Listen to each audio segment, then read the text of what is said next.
Everyone, this is Mary. I haven't made an update in ages. I don't even know how long. I didn't look to see how long. I would not be surprised if it's been a couple months.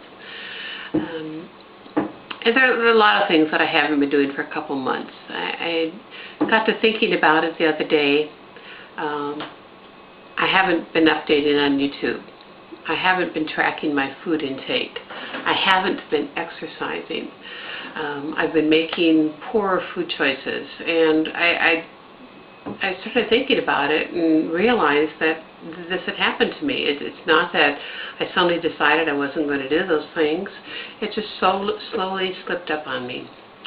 And thinking about it, I think that it is probably very directly related to my dad's death in April, because things seem to have, I was doing good until then, so that's the only conclusion I can reach.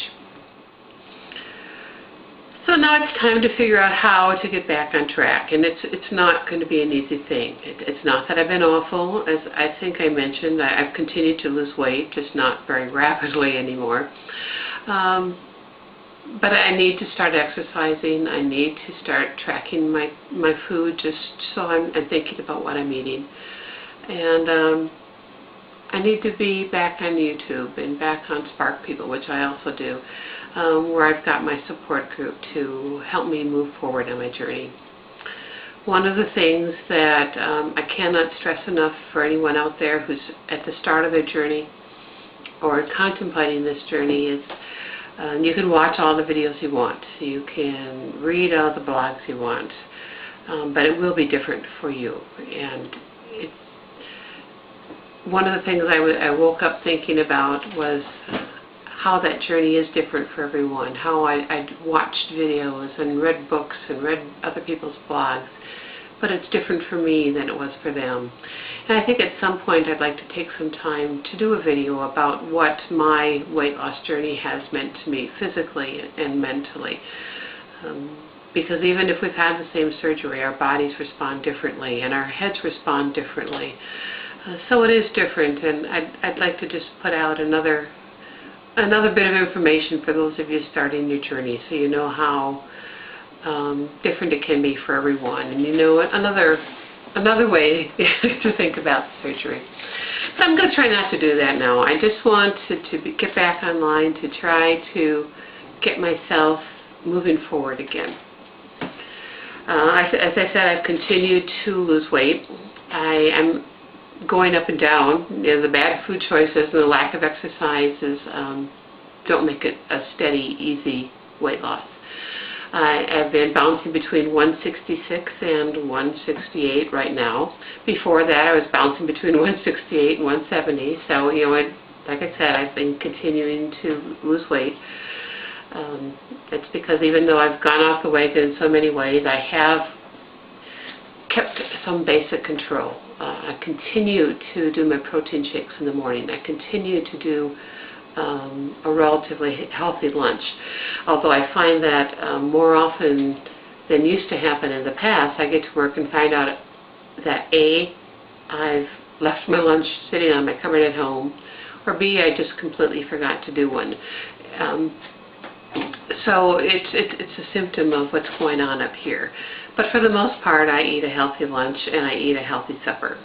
The poor food choices have to do with snacking in between meals, or having a small dessert after a meal. That is how it's been a weakness of mine, and it continues to be. It is what it is. I have to move forward. There is no magic pill. There is no magic surgery. There is nothing that is going to guarantee you weight loss. Nothing at all, except this piece up here.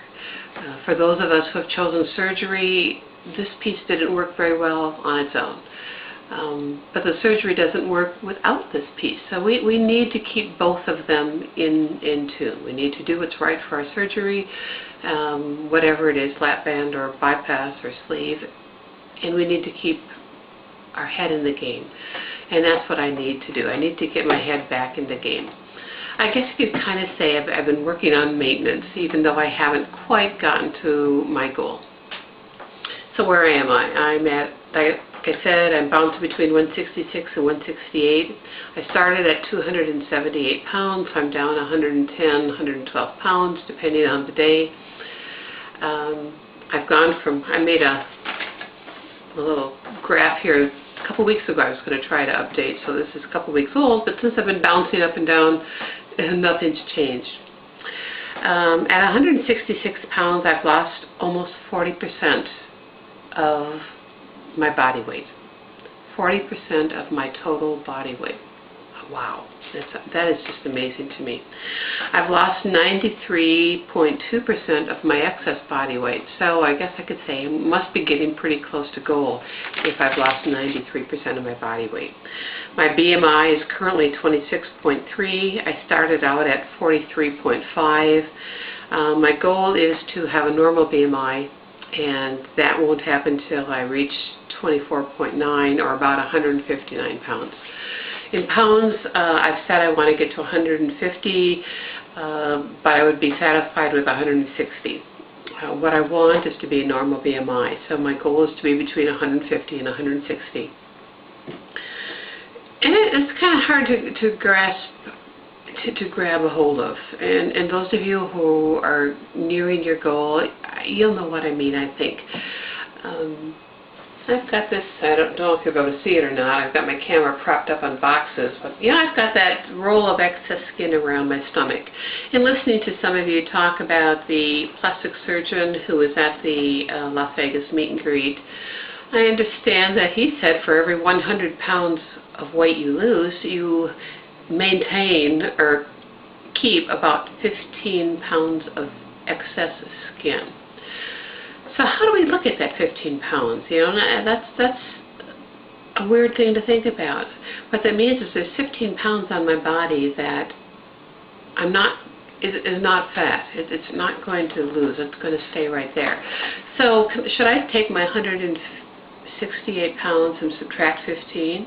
If that's the case, I'm already pretty close to my goal. You know, that would put me at 153, which was certainly 153. Yeah, that would put me at 153, which would certainly be within my goal range. So that's one of the things I think about. The other thing I think about is all the people now who, every time I turn around, a day doesn't go by when somebody doesn't say, "You're not still trying to lose weight, are you? You look great the way you are. You know, if you lose any more, you're going to look anorexic." And I've heard other people say that too, that as they get near the goal, people start talking about that to them.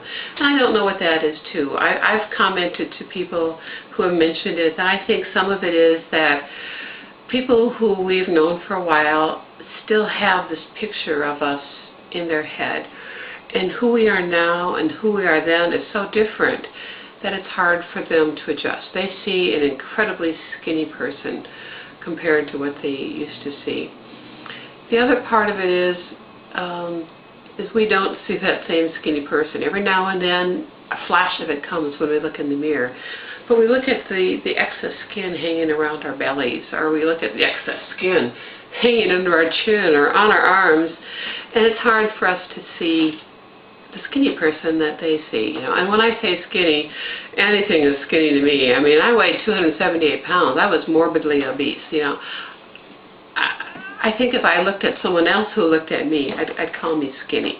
Not skinny like my daughter, who's a little pencil, but I'm skinny compared to what I was. I'm skinny compared to what my head thinks I am.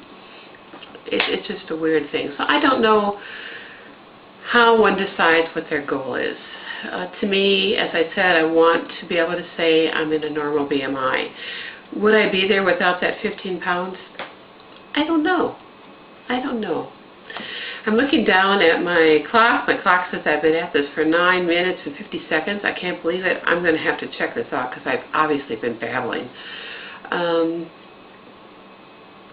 going to try to do a post about where am I at with my surgery, what's my body doing, what's my head doing.